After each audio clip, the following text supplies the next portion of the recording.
Good morning, everyone. This is Nidhi, Assistant Professor in Commerce, Guru Nanak College, Firozpur. Students, I am going to teach you the subject GST, Goods and Service Tax of BCom third semester. So let's start. Our first chapter is the tax structure in India. Student, GST को understand करने से पहले हमें tax term clear होनी चाहिए. The word tax is derived from the Latin word taxor. Taxo means to appreciate, to estimate, or to value. Tax is the amount paid by persons staying within territorial limits of a sovereign state and is levied on individuals, goods, property, business, and service. Tax constitute government revenue.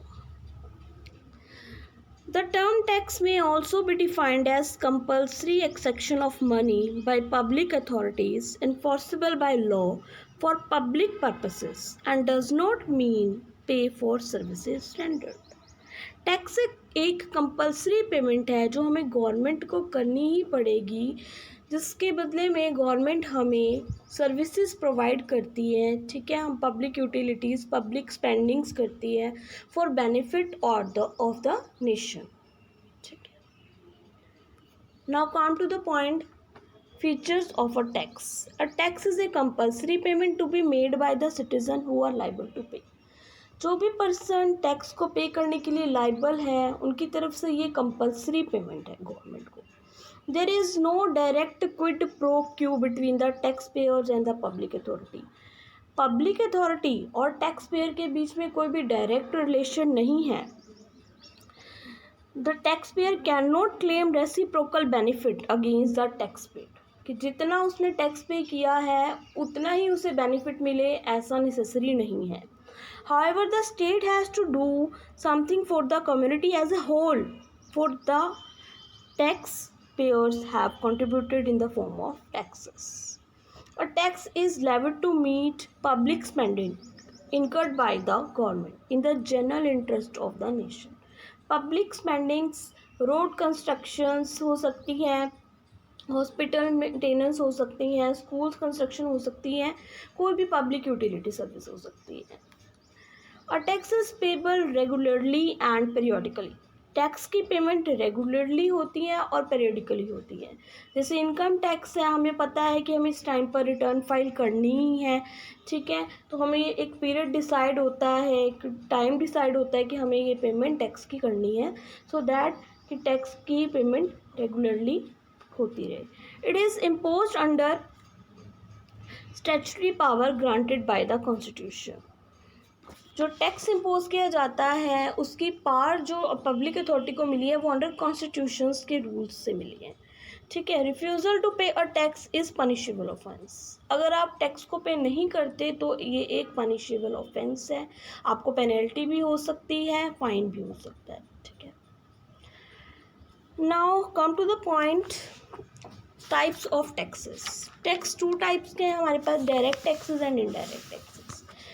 Direct taxes क्या है? Direct taxes is paid by the person on whom it is legally imposed and is paid by him directly on the basis of his income, wealth, estate, etc. The burden of direct tax cannot be shifted to others. Direct taxes जिस person पर impose किया जाएगा, जिस person पर levy किया जाएगा, उसे ही पे करना पड़ेगा. लाइक इनकम टैक्स, कि जिस पर्सन की इनकम है उसे ही पर इम्पोज किया जाएगा और उसे ही उसकी पेमेंट करनी पड़ेगी. इसका बर्डन वो सेकंड पर्सन पर शिफ्ट नहीं कर सकता. इनडायरेक्ट टैक्सेस सेकंड टाइप है टैक्सेस की, वो है indirect tax. Indirect taxes are those taxes which have their primary burden और impact on a single person. जिसका प्राइमरी बर्डन तो एक पर्सन पर होता है, यानी इम्पोज किसी एक पर्सन पर किया जाता है, बट पेमेंट अल्टीमेटली किसी और पर्सन को करनी पड़ती है. Indirect taxes are shifted and the incidence of this taxes falls on person other than the original payers. Like manufacturing पर पहले हमें एक्साइज ड्यूटी पे करनी पड़ती थी. ठीक है, मैन्युफैक्चर पे कर रहा है लेकिन वो कमोडिटी के प्राइस में उस अमाउंट को ऐड करके बेच रहा है. ठीक है, तो अल्टीमेटली पे किससे करना पड़ेगा? कंज्यूमर को. ठीक है, तो ये होता है इनडायरेक्ट टैक्स। जीएसटी हमारा क्या है, इनडायरेक्ट टैक्स है। Now come to the point merits of direct taxes. First point है justifiable. Direct taxes are based on the taxable capacity and their burden is justifiable distributed. ये direct taxes taxable capacity पर base होता है, इसलिए justifiable है। Second point is progressive. Direct taxes are progressive in nature as higher rate of taxes or higher income and lower rates on lower income groups. Second, government can estimate the proceeds from taxes and can balance its income and expenditure. assessee is also certain about amount of tax. हमें पता होता है कि हम ये वाली tax slab में आते हैं कि हमें 5% टैक्स पे करना है, 10% टैक्स पे करना है, कितना पे करना है, तो ये एक सर्टन है, ठीक है। Elastic. Direct taxes are elastic in the sense that high proceeds to government become possible by increasing the rates of these taxes. Fifth point is productive. Direct taxes are productive, as in short term these do not affect productive capacity, but it is productive in the long run. Okay. Sixth point is distributive justice. Direct taxes are based on principle of distributive justice as help in reducing the glaring inequality of income and wealth. यानी balancing of income and growth में भी direct tax help करता है. Now demerits of direct taxes. Arbitrary. The rates of tax are arbitrarily fixed by government. The rate of income tax depends upon the political will of the government rather than justification. जो rates of tax define होते हैं इन direct taxes में, वो political will पर depend करते हैं, इसलिए ये arbitrary है, जो उसकी demerit है. Second point is evasion. Direct taxes encourage the taxpayers to conceal their income and is leads to black money. Tax evasion means tax की चोरी करना, ठीक है। ये पॉसिबल हो जाता है क्योंकि कई पर्सन क्या होते हैं कि बोगस अकाउंट्स मेंटेन करते हैं और ब्लैक मनी से इंक्रीज होती है. Third point is reduce saving.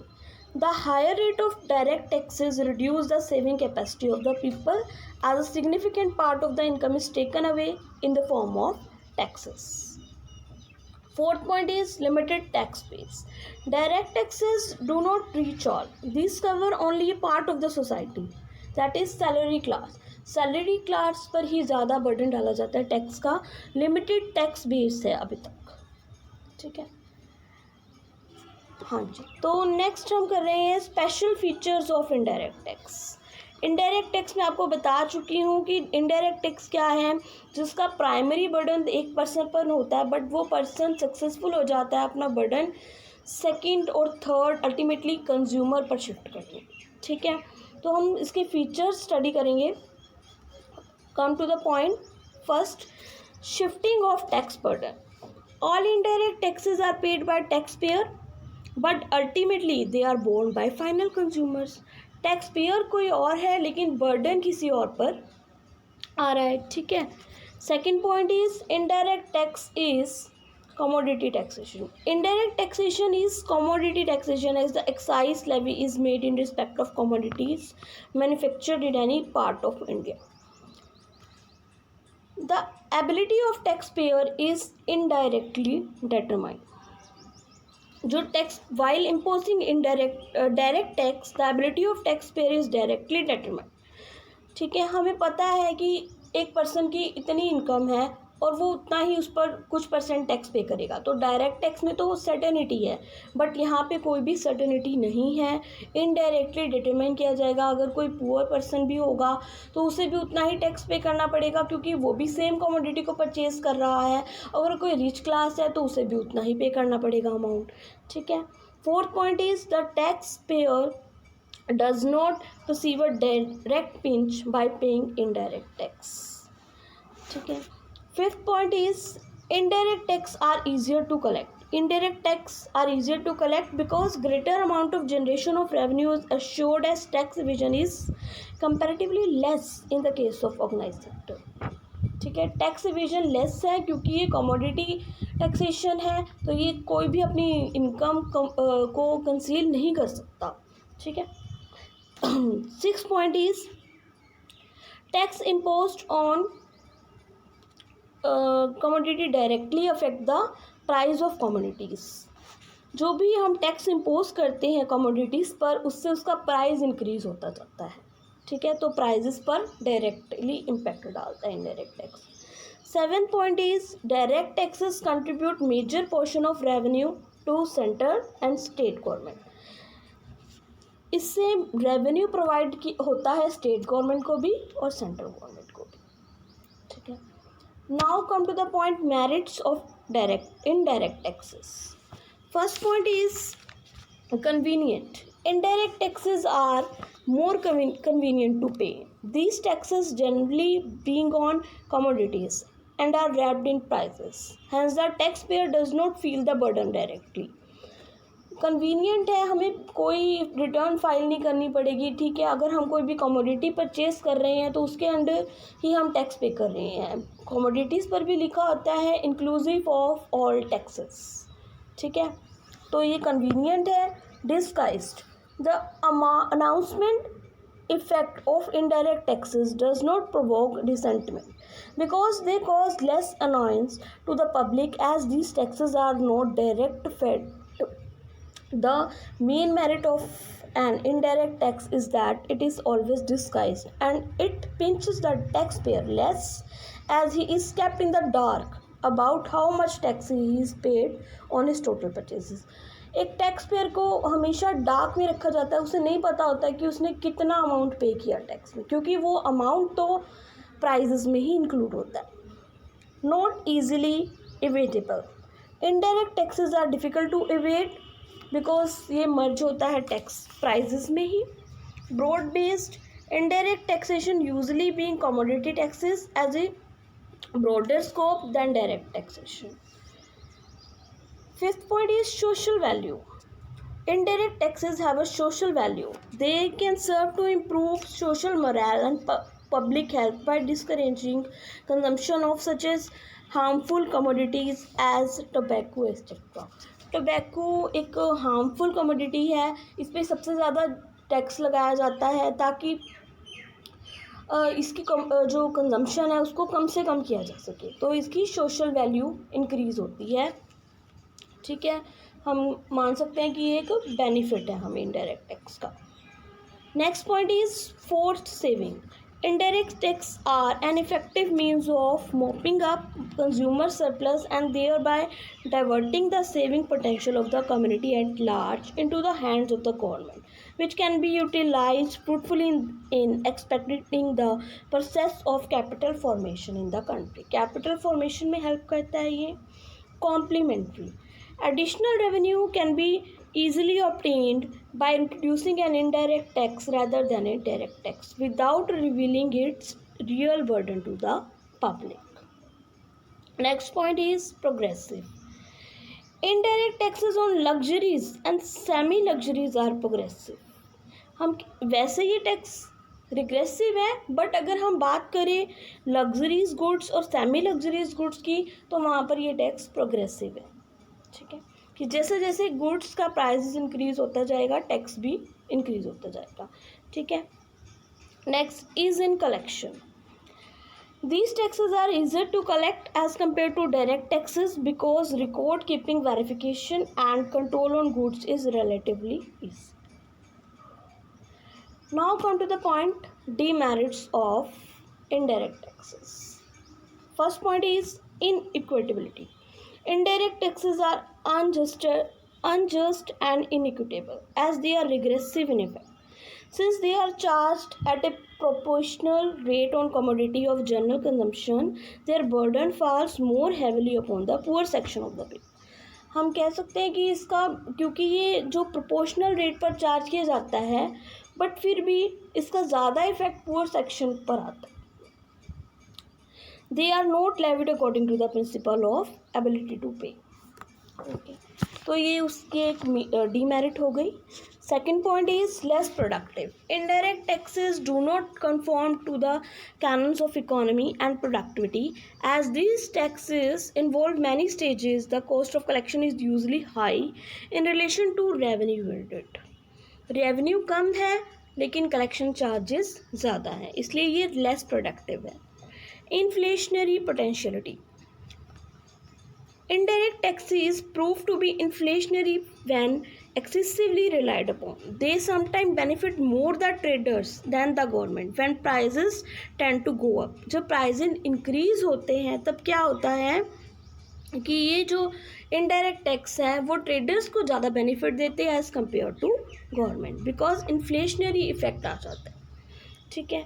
Next point is disincentive effect on savings. Indirect taxes discourage savings when the people have to spend more with a rise in the price of commodities. Fifth point is no educative value.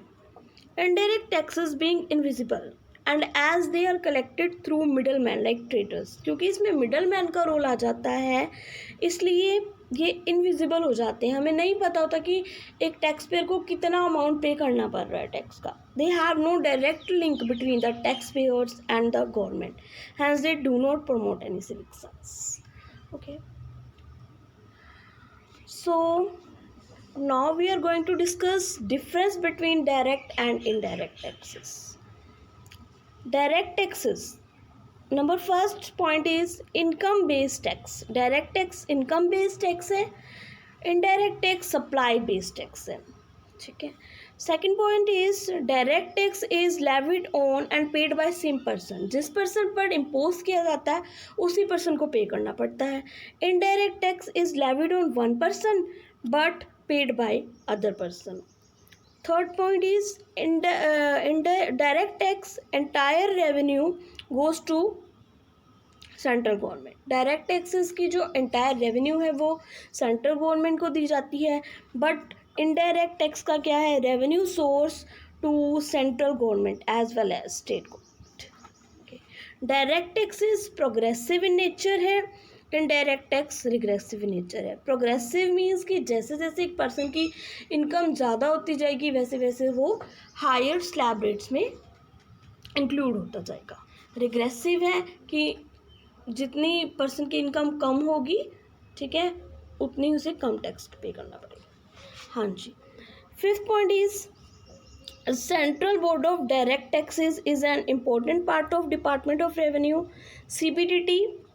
ठीक है, important department है direct taxes का. और indirect taxes के लिए जो department है उसका नेम है central board of indirect taxes and customs. So students, that's all for the day. Our next topic is the Indian tax structure and it will be discussed on in next lecture. So thanks, have a nice day.